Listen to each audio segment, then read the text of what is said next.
ಆತ್ಮ ಸಂಶೋಧನೆಯಲ್ಲಿ ಪ್ರತಿಯೊಬ್ಬರು ಇವತ್ತು ಕೇಳ್ಕೊಳ್ಬೇಕಾದ 3 ಪ್ರಶ್ನೆಗಳು ನಮಗೇನೆ ಕೇಳ್ಕೊಳ್ಬೇಕಾದ 3 ಪ್ರಶ್ನೆಗಳೇನೆಂದರೆ,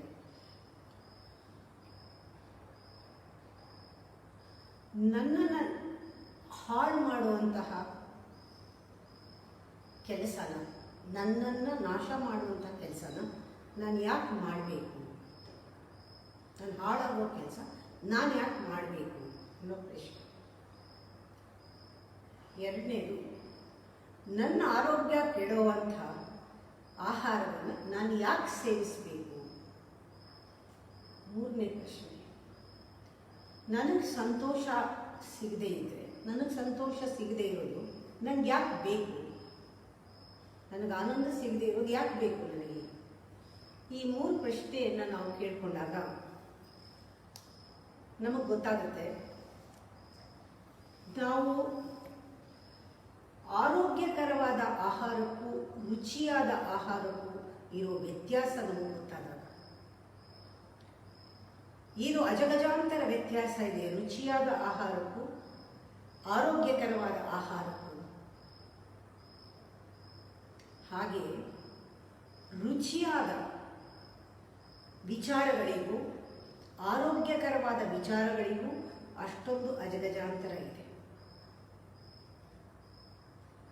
ರುಚಿಯಾದ ಆಹಾರವನ್ನು ಬಿಟ್ಟು ಆರೋಗ್ಯಕರವಾದ ಆಹಾರವನ್ನು ನಾವು ಆಯ್ಕೆ ಮಾಡಿಕೊಂಡ್ರೆ ಸ್ವಲ್ಪ ದಿನ ಕಷ್ಟ ಆಗಬಹುದು. ಆಮೇಲೆ ಆರೋಗ್ಯಕರ ಆಹಾರದಿಂದ ಬಂದಂತಹ ಸುಖ ಆನಂದ ಏನಿದೆ ಅದು ಪ್ರಾರಂಭದಲ್ಲಿ ಡಯಟ್ ಅನಿಸಿದ್ರು ಆಮೇಲೆ ನಮ್ಮ ಜೀವನ ಶೈಲಿ ಆಗುತ್ತೆ. ಹಾಗೆ ರುಚಿಕರವಾದ ವಿಚಾರಗಳು, ಚಾಡಿ, ಪ್ರಾಪಂಚಿಕ ವಿಚಾರ, ಅದು ಇದು ಎಲ್ಲ ರುಚಿ ಮನಸ್ಸಿಗೆ ಕೊಟ್ಟರೂ ಕೂಡ ಆರೋಗ್ಯಕರವಾದ ವಿಚಾರಗಳಿಗೆ ನಾವು ಶಿಫ್ಟ್ ಮಾಡಿಕೊಂಡಾಗ ಅಲ್ಲಿ ಸಿಗೋ ಆನಂದದಿಂದ, ಖುಷಿಯಿಂದ ಆ ವಿಚಾರಗಳು ನಮ್ಮಲ್ಲಿ ಬಂದು ತೃಪ್ತಿಯನ್ನು ಉಂಟು ಮಾಡೋದ್ರಿಂದ ಪ್ರಾರಂಭದಲ್ಲಿ ಈ ರೀತಿ ಒಂದು ವ್ರತ ಅನಿಸಿದ್ರು ಕೂಡ ನಾನು ಇವತ್ತಿಂದ ಆರೋಗ್ಯಕರವಾದ ಆಲೋಚನೆಗಳನ್ನ, ಶಾಂತಿ, ನೆಮ್ಮದಿ, ಸುಖ, ಸಂತೋಷಗಳು ಈ ರೀತಿ ನಾನು ಯೋಚನೆ ಮಾಡೋಕ್ಕೆ ಶುರು ಮಾಡಬೇಕು ಅನ್ನೋ ವ್ರತ ಮಾಡಿಕೊಂಡ್ರೂ ಆಮೇಲೆ ಬರ್ತಾ ಬರ್ತಾ it goes into the character. ಅದು ನಮ್ಮ ಜೀವನದ ಸ್ವಭಾವ ಆಗುತ್ತೆ.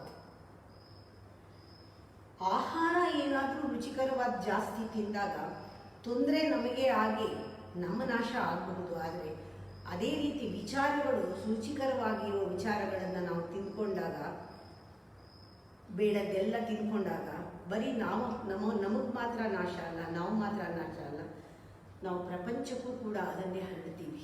ಜವಾಬ್ದಾರಿ ಜಾಸ್ತಿ. ಆಹಾರದಲ್ಲಿ ನಮಗೊಬ್ಬರಿಗೆ ತೊಂದರೆ, ಆ ಒಂದು ವಿಚಾರ, ಬೇಡದೇ ಇರೋ ವಿಚಾರಗಳನ್ನು, ಆರೋಗ್ಯಕರವಾದ ಅಲ್ಲದೇ ಇರೋ ವಿಚಾರಗಳನ್ನು ತಲೆಗೆ ಹಾಕ್ಕೊಂಡ್ರೆ ನಾವು ಹೆಚ್ಚು ಎಲ್ಲ ಪಲ್ಯೂಟ್ ಮಾಡೋಕ್ಕೆ ಶುರು ಮಾಡ್ತೀವಿ.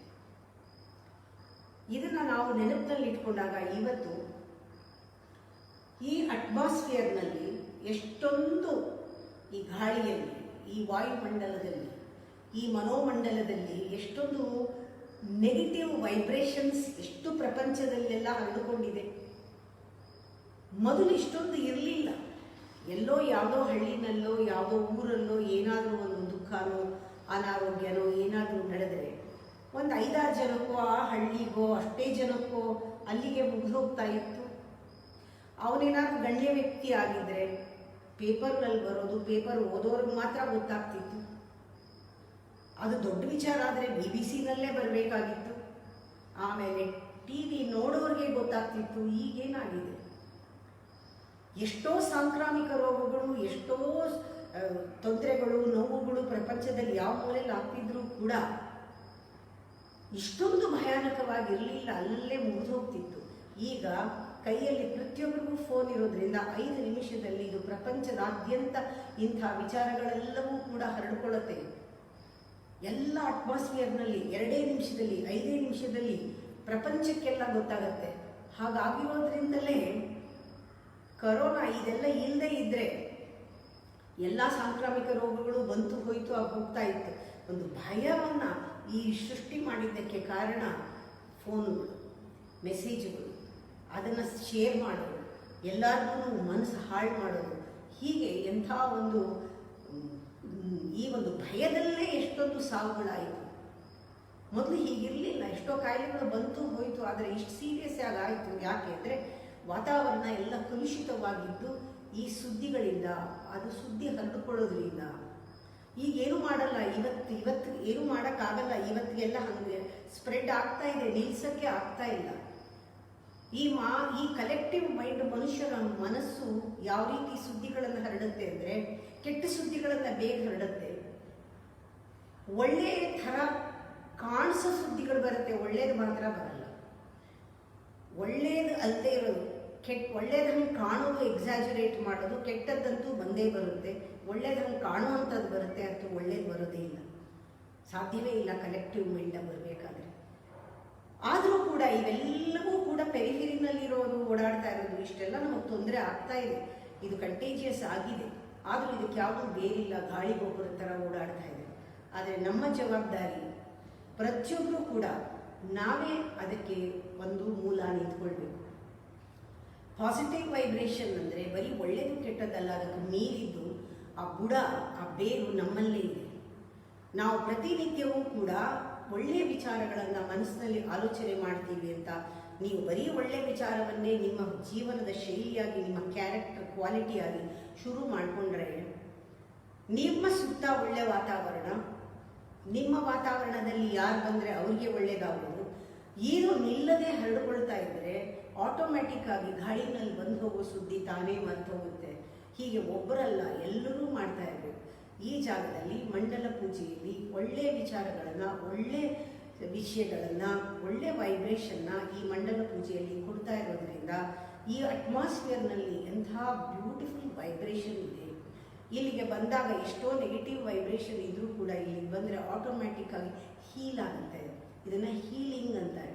ಆ ಹೀಲಿಂಗ್ ಆಗಬೇಕಾದ್ರೆ ಈ ಒಳ್ಳೆ ವಿಚಾರಗಳು ನಮ್ಮಲ್ಲಿ ಆ ಒಳ್ಳೆಯದು ಕೆಟ್ಟದ್ದನ್ನು ಮೀರಿ ಒಂದು ಸ್ಥಿತಿಯಿಂದ ಆ ಬೇರು ಬಿಟ್ಟಿದೆ. ಅದು ಎಲ್ಲರಲ್ಲೂ ಇದೆ. ಅದನ್ನು ಪ್ರವೋಕ್ ಮಾಡುವಂತಹ ಒಳ್ಳೆಯ ವಿಚಾರಗಳು ಬರಲಿ ಅನ್ನೋ ಉದ್ದೇಶದಿಂದ ಈ ಮಂಡಲ ಪೂಜೆ ಒಳ್ಳೆ ವೈಬ್ರೇಷನ್ನ ಕ್ರಿಯೇಟ್ ಮಾಡಿದೆ. ಇಲ್ಲಿಗೆ ಬಂದಾಗ ನೀವು ಕಮಿಟ್ಮೆಂಟ್ ತಗೊಳ್ಳಿ, ರುಚಿಕರ ಆಹಾರದಿಂದ ನಾನು ಆರೋಗ್ಯಕರವಾದ ಆಹಾರಕ್ಕೆ ಹೋಗ್ತೀನಿ, ರುಚಿಕರವಾದ ವಿಚಾರಗಳಿಂದ ಬಿಟ್ಟು, ಪ್ರಪಂಚಿಕ ರುಚಿಕರ ವ್ಯಾಪಾರದ ವಿಚಾರ ಬಿಟ್ಟು ಒಳ್ಳೆಯ ವಿಚಾರವನ್ನು ಆಲೋಚನೆ ಮಾಡ್ತೀನಿ ಅಂದಾಗ ಅದು ನಮ್ಮ ಜೀವನದ ಶೈಲಿಯಾಗತ್ತೆ. ಯಾಕೆಂದರೆ ಒಳ್ಳೆಯದು ಕೆಟ್ಟದ್ದನ್ನು ಮೀರಿದ ಆ ಅಮೃತ ತತ್ವ ನಮ್ಮ ಒಳಗಡೆ ಇರೋದರಿಂದ ನಾವು ಅದನ್ನು ಹೀಲ್ ಮಾಡ್ಬೋದು. ಇಡೀ ವಿಶ್ವವನ್ನು ಕೂತ್ ಕಡೆ ಹೀಲ್ ಮಾಡ್ಬೋದು.